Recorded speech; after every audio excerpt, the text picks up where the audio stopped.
కోసమే వేచి ఉన్న రేయిలా వేయి కళ్ళతోటి ఎదురు చూడనా వానజల్లు కోసమే వేచి ఉన్న పైరులా గంపెడంత ఆశతోటి చూడనా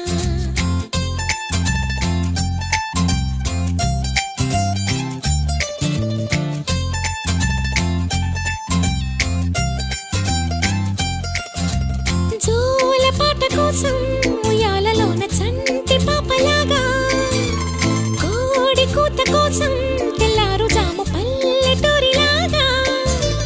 ఆగనే లేనుగా చెప్పవా నేరుగా గుండెలో ఉన్న మాట ఏ ఒకటి రెండు మూడు అంటూ అరే ఒక్కో క్షణాన్ని నేను